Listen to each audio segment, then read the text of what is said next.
Welcome back, Rebels, to another episode of Isolation, a mini-series from Creative Rebels where we talk to the creatives behind the cameras. In this episode, we're going to talk to the amazing Danny Batista, an amazing photographer and now educator. Growing until you can provide the skill level you need to give somebody something of value, and everybody wins.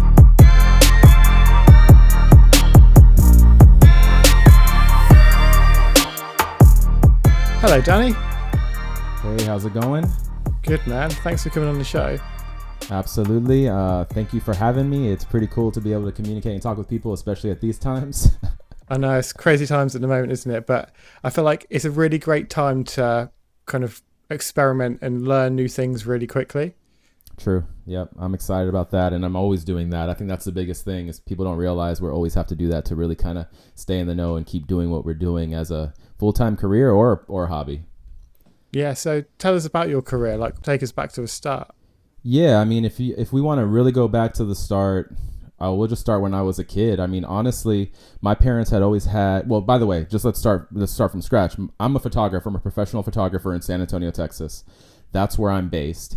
But as of lately, I've actually been traveling around a lot and teaching people as well as shooting assignments all across the US and then all across the world now. It's turned into that. But if we take it all the way back to the beginning, I've always just been a creative person, right? I've been playing with Legos, when I was like 5 or 6. I've been, I wished that I could draw. I could never draw. So that was one thing that kind of limited me on the creative aspect, but everything else I was building or playing with or really just using my imagination to create things. Photography wasn't always in my mind, but I do know that my parents always had a Polaroid camera, always had a, digital VCR or digital recorder actually filming us at all times. There's tons of albums with tons of photos. And it's one of those things where I guess I've always seen a camera in my face. I'm still not a model, but and I don't plan on ever being. And I do get uncomfortable if the camera is on me from a shooting perspective with photos. But aside from that, I've always been just creative. And so through my entire life, I've found some way to kind of do that. That turned into graphic design as a hobby. And I'm talking about like Photoshop in 1999, right? Like way back when, where I'm. So what kind of stuff were you doing then? Yeah, so that's the biggest thing. I mean, it wasn't anything even related to like editing people. It was just anything and anything that I could possibly edit. That included putting planes in skies. That included cutting trees out and adding grass to yards. That included things like my dad had a photo that he found from somebody, and all your listeners may or may not know who this is, but the Tampa Bay Buccaneers is an NFL team here in the U.S. And he had a friend. My dad's in the military, so he had a friend that I guess some of the Tampa Bay Buccaneer cheerleaders went to visit them in like Korea or during a war or something. He got a photo in front of them, and my dad got that photo and he was like, "Hey, put my head and put my name on my tag in this photo so it looks like I'm in that shot." And so those are little things, man, that like in Photoshop, that's what I was doing. I was having fun with it, helping people out and just doing things for the hell of it. And that 20 years later obviously turns into skills, right, that you can use to your advantage to really kind of create some cool stuff. And that's what ended up happening. So that's what I was doing back then. I was doing a lot of graphic design, web design, really just using Photoshop to do even stupid stuff, man, like adding lightning bolts on 3D text. You know what I mean? Yeah. Like, oh God, I remember the days of like animated text. I remember there's a website called like flamingtext.com where you could for all the message boards where you'd kind of have like some animated text at the bottom. Like that was the go-to. Right. And that's the kind of stuff that I ended up doing, man. And it just, I never thought again that I was going to do that for money or anything. I just thought when I was doing web design related things that I was going to maybe be a web designer or a graphic designer, but being on a computer and doing that really was exciting to me. And I went to school for computer science, ended up getting a badass job, man, at a corporate company here in San Antonio. And within a year quit that because I couldn't be as creative as I wanted to be. And that was for programming and a minor in studio art. So I still had a little bit of that creative side on here. Yeah. But I was like, I know I need to make money and do something on the computer. Programming might be the solution. And it ended up not being the solution, man. That was in 2005 when I got that full-time job. Awesome career. Everybody stays at that company for their entire life. 401ks. I mean, everything you can possibly imagine. They live there, make a family there. They go to corporate meetings all the time. I mean, that was the thing. And just to give you one other little tidbit there, one time I was coming back from lunch with my team, badass young team, man. We were all doing amazing stuff, happy to be around each other. But I was going up the escalators and I looked over to my left and I saw like a 40 or 50-year-old guy going up the escalator too with his head down like this. And the escalators are 3 escalators to like the third, fourth floor. And I watched him as we were all going up and my friends are laughing and I look over at him. He doesn't even look up. He just stays with his head down. And he knew where the end of the escalator was and just went around to the next one, got to the next one, went around to the next one, got to the next one. And I thought to myself, that ain't going to be me. That's not going to be me, man. Yeah. So I ended up quitting and then the rest is history, man. Building my own businesses and eventually becoming a photographer, which is what I am now, and actually teaching photography too. So where did the confidence come from to actually leave that? Because I imagine most people who are in that environment are like, okay, this is secure. I've just paid all these like fees to go to college. Mm-hmm. Like it's going to be a risk to leave. Like what gave you that confidence? I don't know what that was, man. I just feel like it was something inside of me. I really can't explain that to you. It was just the urge and the drive and not being happy with where I was. That's the biggest thing I can say to that is I wasn't happy. And so in my head, I was like, how can I be happy? What skills do I have that I can continue to use and get by until that becomes something that works for me? And again, even then, when I quit that job in 2005, photography was not the idea. It was, what can I do right now to make this happen? And at that time, it was real estate investing. I had a friend there who was a little bit older than me who had been in that company for 3 or 4 years. And maybe I instilled something in him or generated some confidence in him as well. But together, we both looked at each other one day and he was like, bro, I'm quitting and I'm going to try to do something that I just heard about, which is real estate investing, finding dilapidated homes and building them up and trying to make money or giving them off to people who can make that money. And I was like, you know what? Screw it. Let's do it. I'm going to figure this out, man. And in the meantime, maybe I can freelance and use some of my abilities with graphic design, web design. And I was building websites on my own, building people's MySpace pages, designing t-shirts, like whatever I could do, which was fun to me, but also in the effect making money as well. And for a year, man, we tried to real estate invest and didn't buy a single house. Not a single house, man. And that stuff's very frustrating. When it's not working for me, I want to figure out how I can make it happen. So that was the beginning of a business that turned into something that wasn't exactly what I needed, but that pivoted to something else and then pivoted to something else. And so like that's financially, how I was able to do that. how did you support yourself during that time?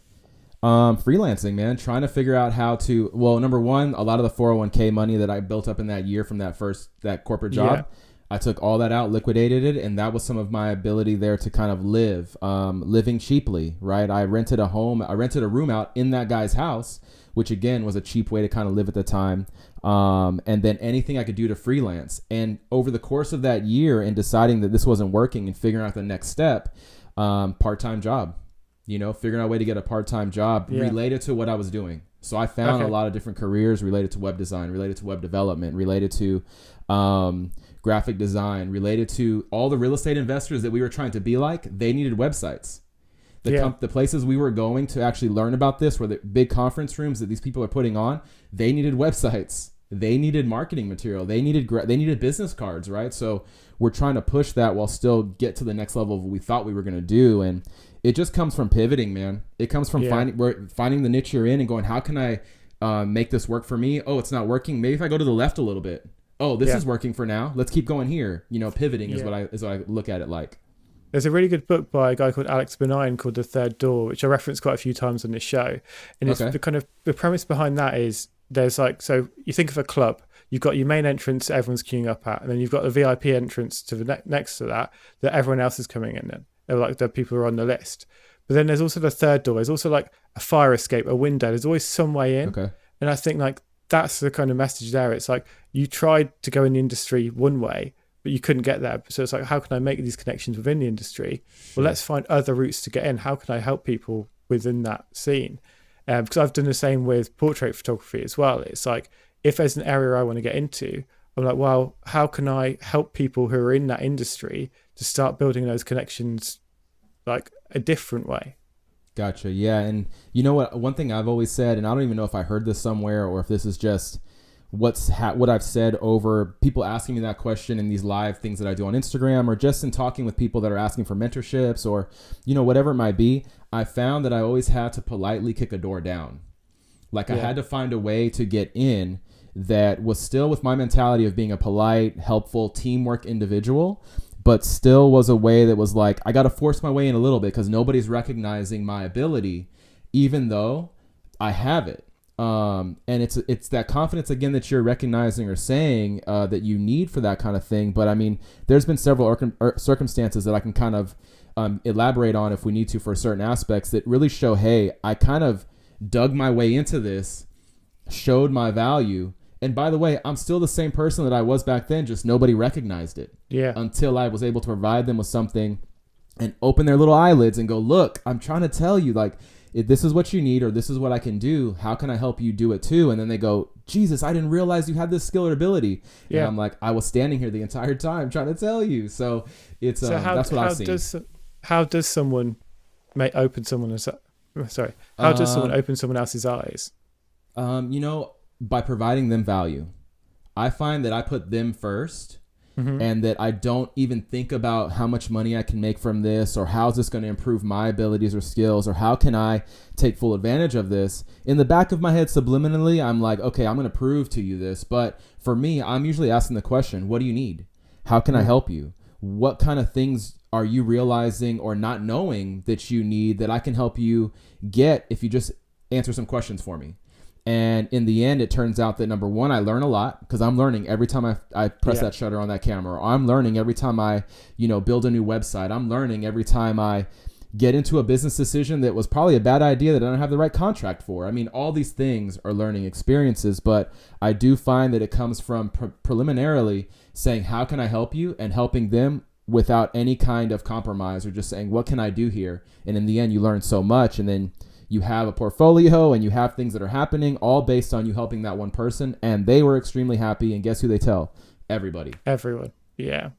So hopefully that happens. Hopefully that happens. It doesn't always happen. But I think that's the thing. It's like, you don't go into it assuming that they will tell everyone. You go into it assuming that you're just going to help that one person. And I feel like if you have to help 100 people and then one person finally tells someone else that then changes your life, then that's important. It's like, I always kind of say there's no such thing as luck. Like, it's just probability. It's if you do it enough times and are genuine about it, good things come back. Like, I'm kind of not very spiritual. Well, I'm not spiritual in the slightest, but since starting this podcast and helping loads of people, I now fully believe in karma, because it's like, if you go out and help a shit ton of people, good things happen.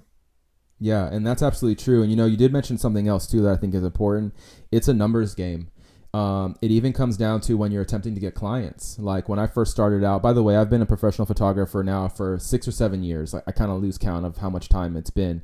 And to say that I've been doing Photoshop for 21 years is also really crazy for a lot of people. Yeah. But it's the numbers thing that I like to think about too, that I have to constantly explain to people that want to do this professionally, is you need to talk to 100 people to get a 99 no's and 1 yes. Yeah. Every single time. That's what I've noticed. And now over time, your value will show. And as you build yourself up and have a ways of showing your ability, like a nice website that actually accents everything you do, amazing reviews of people gloating about your abilities, like all those things help improve that ratio and that luck, right? That you're saying that you get 100%. Just from doing enough, that probability. But in the beginning, you have to talk to 100 people to get 1 yes. You have to get those 99 no's for somebody to go and give you the chance. And then you got to take full advantage of that as much as possible. Because it's just a trust game. It's like, if you can make someone trust you, they'll buy from you, they'll hire you. But yeah, at the start, it's really hard to make someone trust you because you've got no evidence that you can do this. Sure. Then like, longer you've been doing it, you've got like if someone says, I'm going to hire you, they can see hundreds of photos you've done before where they're like, well, this guy can obviously do it because he's done it again and again and again. He's got a good website. He's got all these people recommending. It's like all these things that you slowly build over time.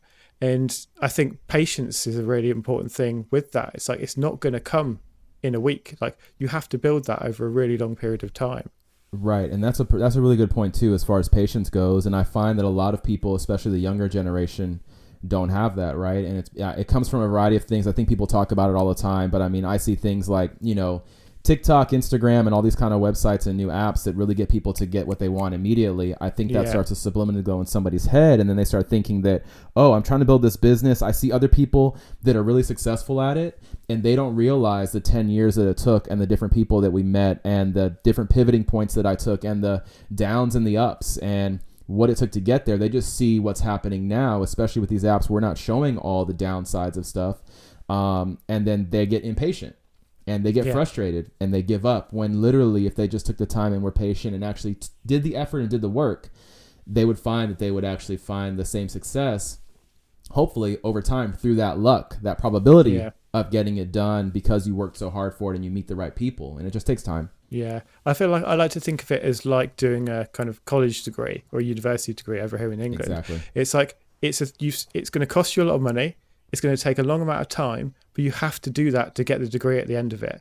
And it's like, don't expect it's going to come tomorrow. I feel like 3-4 years is kind of like a magic number that we've spoken to a lot of people, and it's around the 3-year mark where really good things start to happen. Yeah, I found that it was like 3 to 5 years, and each of those elements within that year led to that 3rd, 4th, or 5th year feeling like more of a success than when it began. And the thing that I think about now that I would never know then is the people that I met made that happen. And I didn't know who I was going to meet. I didn't know that my part-time job that I was going to get hired for, I would meet somebody with the same passion, and then we both look at each other again and go, this has happened a lot in my time, man, where I've met somebody in a specific job or career or in a coffee shop, and they recognize me or they don't know me, and we just look at each other and go, we both have the skills here to do something. Let's get the hell out of here. Right? Like, and it's fate. I can't explain it any other way. It's just, it's just, there's a line, out of everybody's chest that leads you some different way. And I'm not religious either.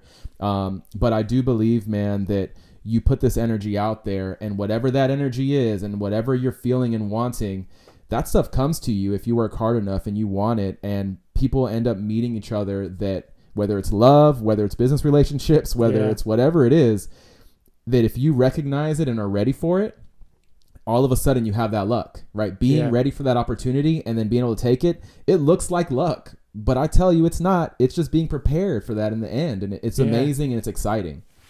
It's funny because like my business partner and podcast co-host, like we met completely randomly. Like it was the most biggest bit of fate that could have possibly happened. Sure. And like 10 years later, we've been running a business for 10 years. It's mad. But like, it's kind of, I think so much of it is being open to that. It's having that kind of willingness for things to come into you, not being closed off.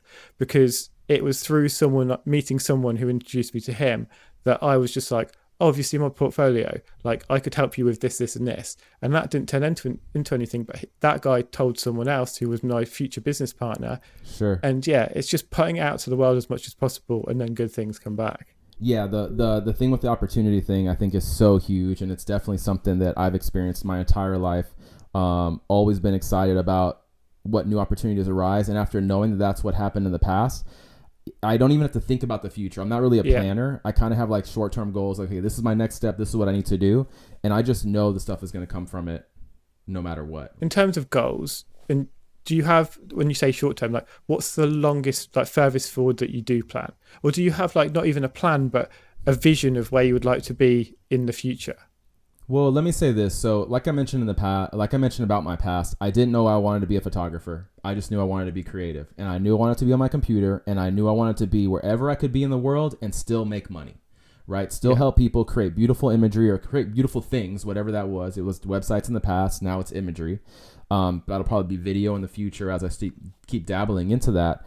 But I find that it's just, instead of having a goal of, I need to be here in 5 years and have this amount of money, I don't think like that at all. I know people that do, and it's nice to have that person on the side here too as a business partner potentially, because those two people make a lot of sense. The people that just work and move and move and move, and the people that really plan out ahead, you can create big things. But for me, as my sole proprietor, business owner self, I just have maybe there's like next steps. Like I know right now that I'm trying to create generate income via website that I can now house all my live recordings on that I'm doing on Instagram, so that people that don't see those in the 24 hours can now have the opportunity to see those, which I get asked about that all the time. And the problem is, as a small business owner, I need to find the time to do that. So if I can find the time to do that and make that happen, my next goal will be achieved, which will be have some kind of repository for live videos, which in the end will be income, which in the end will grow, and I'll learn how to do more of that and how that works or doesn't work. And it just continues to take steps and steps and steps and elevate.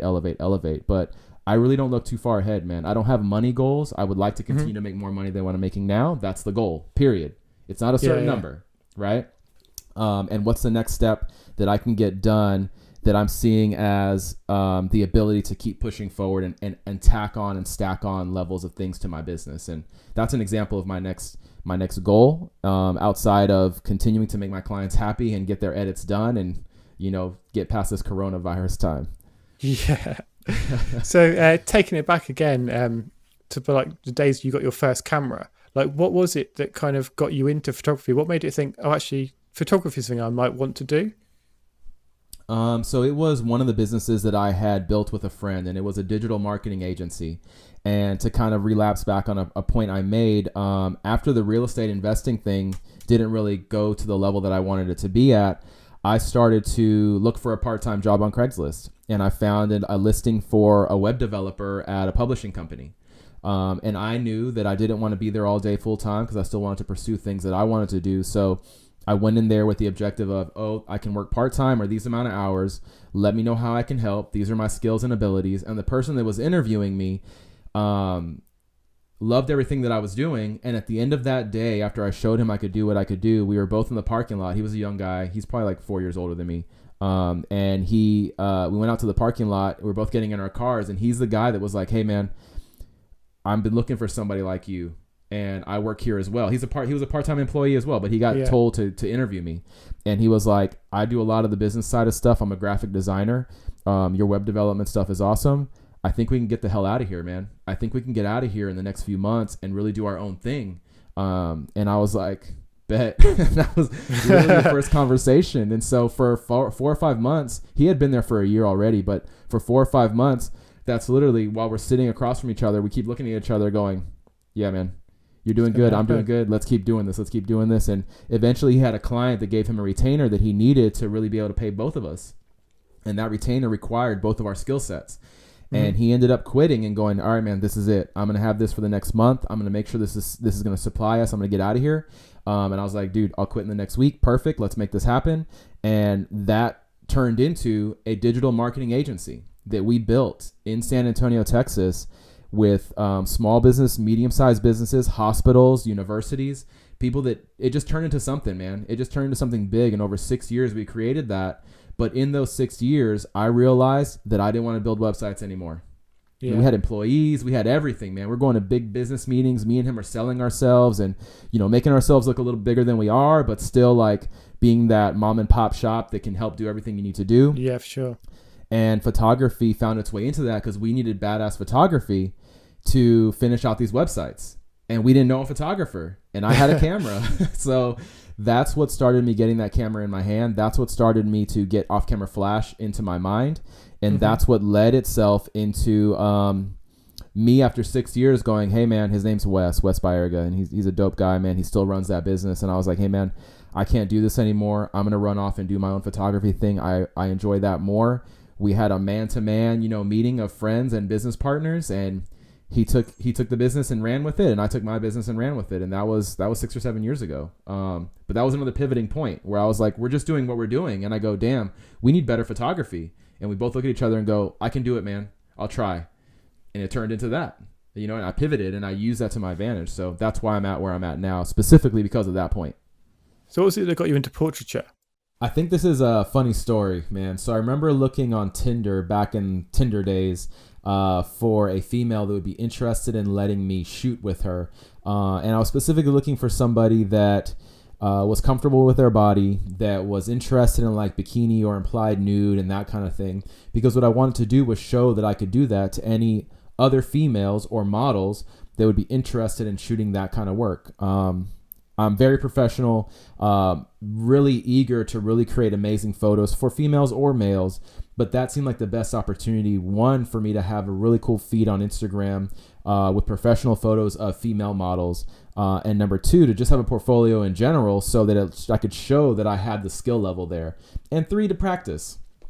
Right, I needed that practice, and I need everybody to see that I had that skill. So during that time, I had built a custom Honda Ruckus, which was a really cool moped that everybody was customizing, and I was gonna drive to LA for a weekend with the Ruckus in my car and ride that with 300 other amazing badass custom Ruckuses in California for the weekend.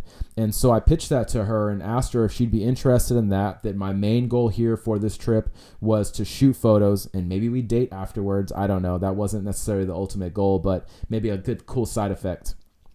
And what happened was we actually drove for 7 days, and all I did was shoot, and learn new techniques and use off-camera flash and deal with that whole first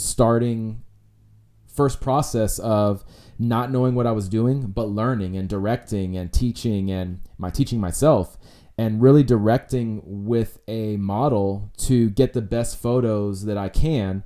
And I learned a lot about myself, and I learned a lot about photography at that point that I hadn't learned because everything else I was shooting was inanimate objects. And literally from then on, after my Instagram turned into that portrait page, based on those initial photos, started getting clients and started getting individuals asking for collaborations to shoot more and more portrait work. And that's how it happens every single time. That's how I did those free photos to get a portfolio.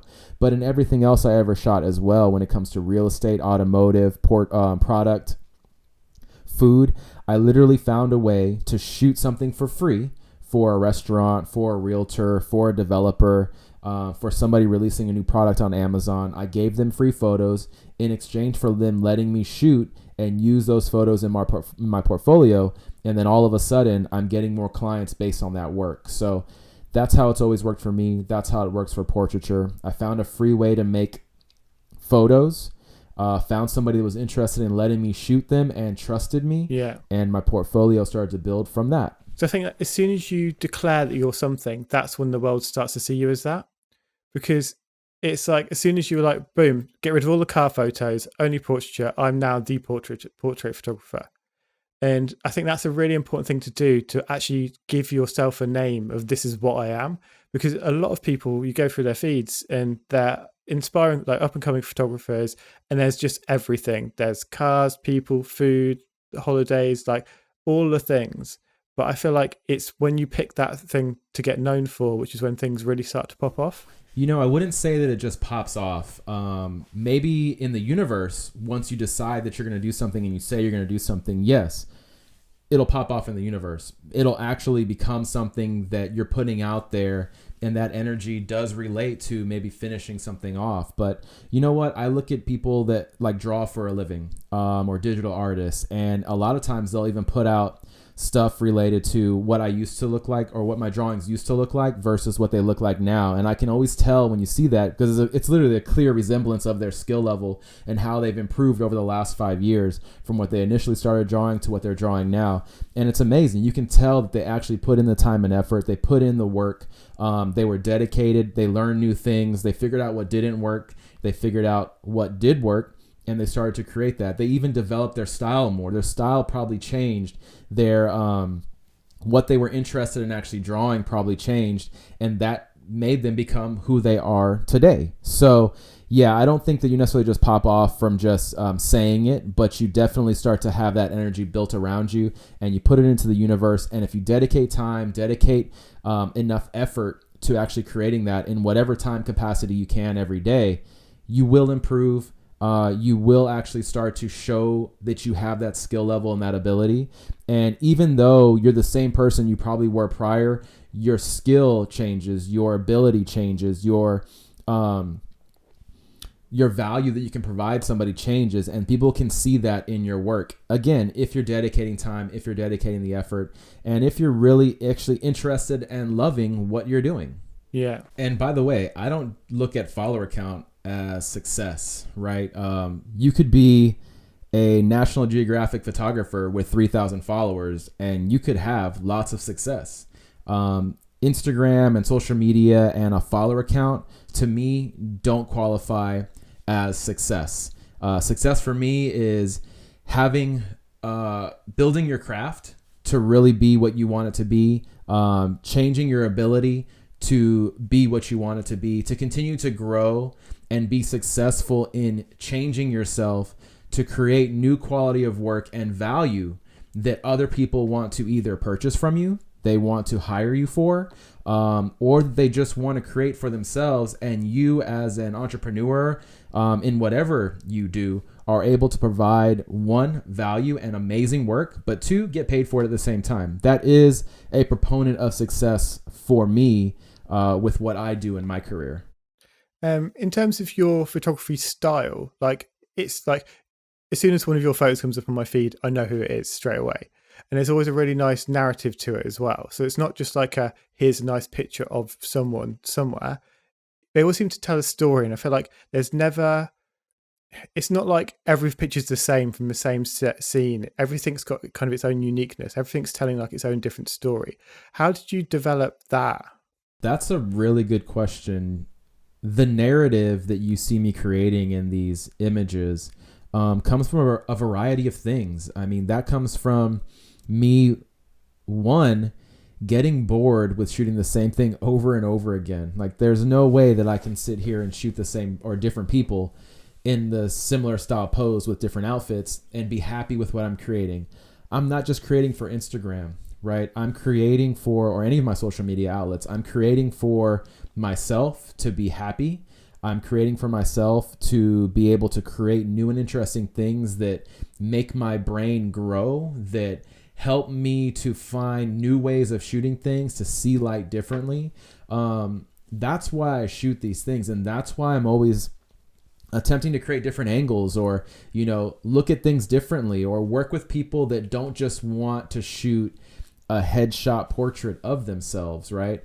I want to try to create things that maybe I've seen or been inspired by in music videos. One interesting little tidbit of info is I feel like I need to change my room around every 3 months. That to me, I think, is a clear indication of my brain just needing to see things differently, shoot things differently. And in the process, I'm creating interesting work that I think other people enjoy. But really, that just comes from me wanting to create new and interesting things I haven't seen before, or that I've been inspired by, and I want to put my own take on. Maybe my parents being from a military background and me always moving around in my life has helped that make me become who I am as well, where I need to see something different to be excited. It's ingrained in me, right? If maybe that's also why I find success in traveling and excitement from success in traveling to teach people and find new places to shoot and edit in. That continues to make my brain feel comfortable with my surroundings, excited to shoot new things, inspired to continue to create. And that narrative that you're seeing just comes from, I think, all those things boil together into one little pot that is me. Do you ever look back and look at where you've come from and be like, I am proud of what I can do now? Half and half. In one capacity, I know that I can do cool things and amazing things, and I'm creating value with the images that I'm producing because other people are telling me that, right? I can see that and I hear that from other people, so that's amazing. But on the other half, my other half of my brain is just like, no, I'm never satisfied. And so I need to continue to create, and I need to continue to learn to really be who I want to be. And this actually brings up something I thought about, and I've mentioned this a couple times here on the podcast already, but as far as this phrase goes, which is I learn every time I press the shutter. And I got that from a Nikon pro photographer. A master of light is what she was called on Nikon's website. And I think she mainly shot like lifestyle and advertising images or editorial or commercial images. But she said that, and I thought to myself, but you're a master of light. Like, you don't need to learn anything else.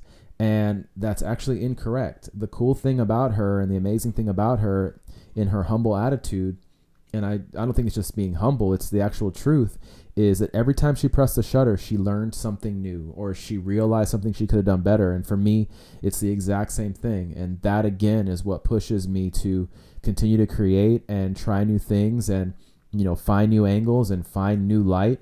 And that's what makes me happy. And that's what creates the images that you see today, and helps push my eye to really create new things that I see. So we're obviously in lockdown at the moment across the world. How are you staying creative in this time? My girlfriend is Keep Chambers, and she's a model. So we're able to obviously still be creative with each other here in quarantine and really create new and interesting photos and new work in general, because we're both in the same home. Aside from that, though, I am able still to make money, and I am able still to shoot certain industries. For example, real estate. Real estate photography is still an avenue of income for me in these times. And we're taking the proper precautions, right? Like wearing proper coverings on our feet, not touching a lot of things in the home unless we absolutely have to, disinfecting regularly things that we are touching, like doorknobs and doors, or individual elements that we're moving in the home. But as long as, it's just us in the home, we can still create photos and work for clients that need that to, build these communities, to build these homes, to build these apartment complexes. And that's really what I'm still shooting for income, not necessarily just from the creative aspect of stuff. And this is one thing I talk about a lot too, that I think is an important little tangent, is shooting multiple industries of photography and being really good at it. So like I've mentioned, I shoot food, automotive, luxury real estate, portrait, product, and I do all those things. And that allows me, those individual niches allow me to actually shoot at all times of the year, or even when something like the coronavirus, COVID-19 hits and people are secluded or not able to work because of the quarantine actions taken in place by governments around the world. So we're still able to do these things because we can navigate the rules a little bit here, 6 feet apart, perfect. Nobody else is in the home. Yeah.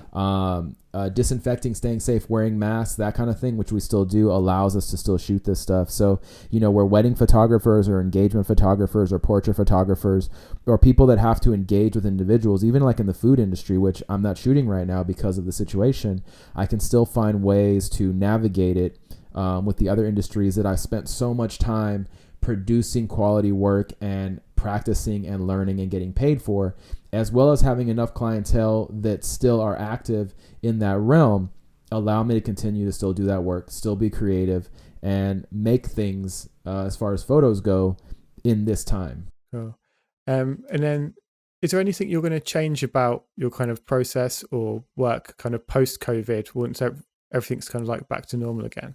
So here's the thing. I think, for me, nothing really is going to change. I think we'll all wash our hands a little more. Yeah, for sure. And that's just going to be a natural reaction from now on, just how safe everybody wants to be and needs to be when it comes to this disease, this virus. But for me, nothing really will change as far as my work goes in the photography industry. I've created a career for myself where I can navigate these ups and downs, like I've mentioned already, with the different industries that I shoot. I have a great client base that came from years and years and years of creating work and value for them that they see in me and they can count on me to provide them. So for me, nothing will necessarily change as far as what I do after this is over. I'll be able to go back to traveling, so that'll be great. I'm not able to do that this month because, again, I'm trying to be safe and not, be somebody who's spreading this around if potentially I have it and I don't know. So again, things won't change. They'll go back to the way it was, where I was traveling, providing workshops and private one-to-ones for individuals, being able to shoot my assignments outside of my home, obviously, and outside of my state, which is what my business has grown into now, as well as just going right back into where I left off, where everybody that's waiting for the month to go by here in Texas anyways, to where the quarantine is lifted or certain parts of the quarantine are lifted, hopefully, we'll get right back to where we left off. If they aren't, I'll still be able to sustain my business. I'll still be able to do specific types of photography that are safe, and everything will be okay as long as we aren't kept to our rooms, right? If I can go outside and really still create client work for individuals, especially like in the real estate industry, income will still come in. I'll still be able to do that for the next few months. until things start to even out a little bit and they let us out of our homes and, businesses start to open up. And then all the other industries that I've been shooting for the past 6 or 7 years can then start to stack on top of that when it comes to income, and stack on top of that when it comes to, providing the value for my clients. And then one final question. What would be the most important message you could give to creatives? The most important advice I'd give to creatives is probably related to time. And that comes on a bunch of different scales here. Number one, taking the time to really learn a new skill and keep moving along with that skill until your ability matches what people are expecting of you for the value you want to get paid, right? If we're talking about this as a full-time career, if we're talking about this as a hobby and you get some fulfillment from learning and creating and growing, well, then it's the same thing. You got to take the time to really make sure that you learn what you want to know. And in this time frame, we have so much time to do that, right? If you are in quarantine, which the whole world is, and you really want to learn something, there's so many avenues now that are providing, so many companies that are providing free resources, right? So take that time to really build yourself up. Find ways to shoot, if we're talking about photography, to shoot things for free for people, to provide them value so that you, one, learn, two, build a portfolio, and three, actually get somebody to trust you enough because you're providing them with free photos or free work, and everybody wins in that situation. And you can then, again, grow, which is the key here. Growing until you can provide the skill level you need to give somebody something of value, and everybody wins. Again, I think it's important to mention that it doesn't come in a month. It usually doesn't come in a year. Sometimes it happens in 2 years, but a lot of times it's a 2, 3 to 5 year thing of you consistently pushing, knocking down doors, taking the time to grow and learning every single second you get. And I think this is important too. Not everybody is in the same position where they can learn at the same time of day that everybody else. You may have a family. You may have a 9 to 5. You may have situations in your life that only allow you to learn and work on what you want to do at midnight till 3 a.m. And maybe you can only put in 3 hours before you get tired, but put in that time frame every single day, and I guarantee you what you want will happen if you keep doing what you need to do and putting the time in. Every single time, all the time, just give it time. Boom. Where can people find you online? So for me, I have a website at DannyBatista.com. At DannyBatista.com, you'll find all the different industries of photography that I shoot for clients. That includes luxury real estate, food, product, portrait, and automotive. On Instagram, you'll find all my portrait-related stuff, and that's at Danny Batista. Twitter, Danny Batista, and then, God forbid, the new TikTok app that we all have to try to deal with if we want to grow is Danny Batista Photos. So you'll find me pretty much everywhere that something's going on, and as new things pop up, I'll try to get on those as well. We'll see. Boom. Thanks so much, dude. Really appreciate that. No problem. Thank you for having me. And again, hopefully people find inspiration in the success of everybody else. I'd love to teach and love to create new things for people. So if you do want to learn something and want to see some ways of creating that I'm doing this career in my life, check out my lives too on Instagram on Danny Batista. I think that's a really helpful way to get that free info. And I'm excited to answer your questions from whatever country you're in. So thanks again.